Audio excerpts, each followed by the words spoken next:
Hey guys, so today is April 20th, and today I've been working on the last music from Reel 1, and I got it done. I managed to get 2 cues in today, but they were both based around the same character. So a lot of the content from one track is actually in the second anyway. So I thought I might as well attack them both today, and it was quite successful. It was they were both underscore style tracks to be done today, so lots of ambient kind of textures and stuff. I'll give you a quick listen.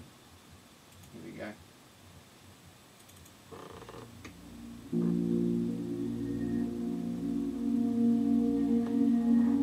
Got a nice flute in there. Now you see, this scene is based around a character that has a theme within Mega Man the games, and the theme is I think it's Proto Man theme, which is on a, it sounds very different, but it's on like a whistle, and it goes da da da da da da da da da da da. I think that was right. I might have got that completely wrong, but in my head that's what it is. So what I've done is I took that theme, that melody, and I put it on. What did I put it on? It's a flute, a Far Eastern flute, and I sampled it into audio. So I used a sample library and played in the melody with MIDI, and then once I had it in MIDI, I bounced that into an audio file, and then I detuned it, as I always do. In this case, on this track, I detuned it to make it more ominous, a bit more not threatening, but foreshadowing. Yeah, so it's a bit more foreshadowing now, because it's detuned. That's why I detuned it. And this whole track was mainly around sound design, because the character at the minute is very ambiguous. I'm playing him up as more of a negative, but he's a bit, shifty on the dark side. But he's not. He is. He's not. That's what I want you to think. So you've got this kind of,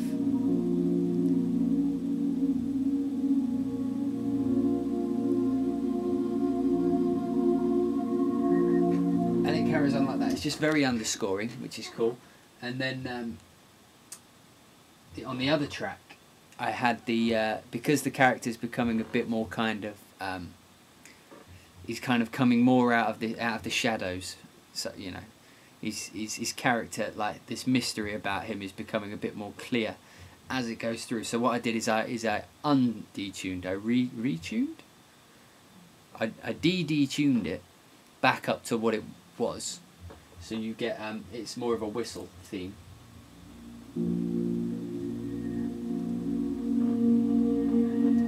Helps if you play the right track normally.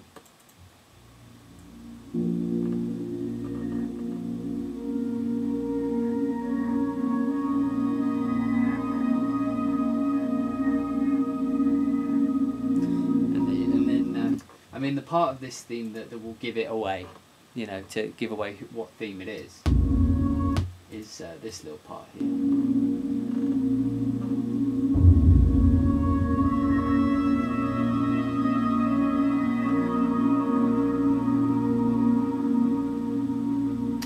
So yeah, that's what I've been doing today. So Reel 1 is done. Quite happy about that, because today is the 20th. And I think I've got to get this done by the end of the month, which means I've got 2 reels to do in 10 days. Yeah, so a little bit scared. Not scared. Scared? Yeah, I'm scared. I'm petrified. Because I don't want to mess it up for anybody. So yeah, hoping to get that done. Going well so far. Like I say, mostly action coming up. So if I make some action motifs in the percussion, a lot of that can be reused. So the way I design the percussion can be reused, as Mega Man will be fighting the bots. That's not a spoiler or anything. He'll be fighting the bots, and because the bots at the minute all share the same theme, I won't have to deviate too much with the orchestration. I mean, I'll adjust the orchestration to match the character he's fighting, but other than that, there's no real need to write. I mean, if I write a unique theme for every single person that he fights, it'll be complete overkill, and there'll be no kind of consistency or continuity with the themes, and the audience they just will think it's just random action music put over the top. So yeah, I'll keep it consistent. Bit bummed out today. Got some mopads. Basically what mopads are is, I don't know if you can see them. No, you can't. What you do is you whack them under your studio monitors, your speakers, and then what they're supposed to do is absorb the bass, so that anything the speaker is sitting on doesn't resonate. However, not working as well as I'd hoped they were, but I think that's probably because of the material of my desk, which is a shame, but it's okay. My girlfriend bought me one of these. Here we go. Check that out. That is going to be sampled. This will probably be in Mega Man. It's basically a bamboo wind chime. If you listen, I can make a few cool sounds out of that, you know. Like you lay it like that, whack it with some sticks, you've got a nice, you know, good strong attack sound. So thanks for that. Yep, so I've got some more sampling coming up with the action tracks, which should start tomorrow.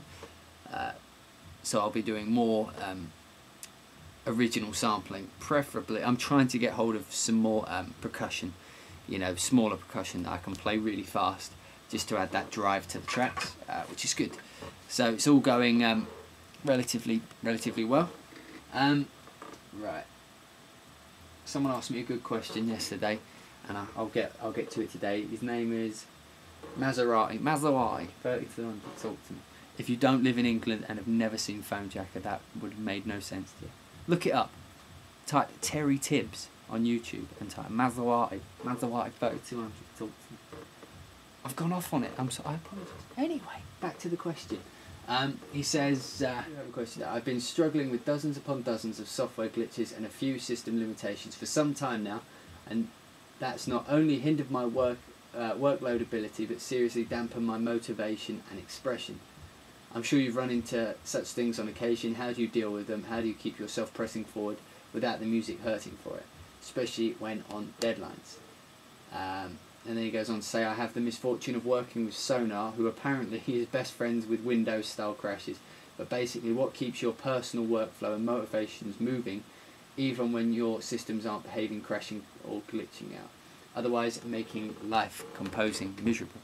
Now you see, that's a good question. Firstly, software glitches in the DAW crashing isn't that big of a problem for me, because if you've been watching the blog, you know I use Ableton Live, and Ableton Live has a feature where everything you do is saved in the in like an unlimited undo history. So if it crashes, it will save the last undo event. It will save the last undo event. So anything that I was doing when it crashed, the thing before that, it will be saved at that point. So I'll just have to do whatever I was doing when it crashed again. But I mean, it's kind of like a really good autosave feature, because sometimes autosave features do it in time increments, but you might do a lot in 10 minutes and nothing in another 10 minutes. So the amount you do, you know, the amount it saves varies. I don't really get when my system crashes. I don't really get I don't let it get me down. What I'll do is I mean, if it's a complete system failure, you know, I'll have to get that fixed. But if I'm on a deadline, I've got, like I say, I've got an iMac, so I can always move on to that. And like I say, I am more of a sound. I approach scores from a sound design point of view. So if I'm having trouble with orchestration or something, I'll move on and I will just I'll record organic sounds and mess with them. You know, create new textures and instruments like that. And then I feel completely inspired and I can just move on. It's a shame I'm running out of time. If you'd like any more clarity, if you'd like me to go into that question a bit deeper, ask me again and I'll get to it tomorrow. So hope you guys have enjoyed watching me so far. Keep watching and I'll see you tomorrow.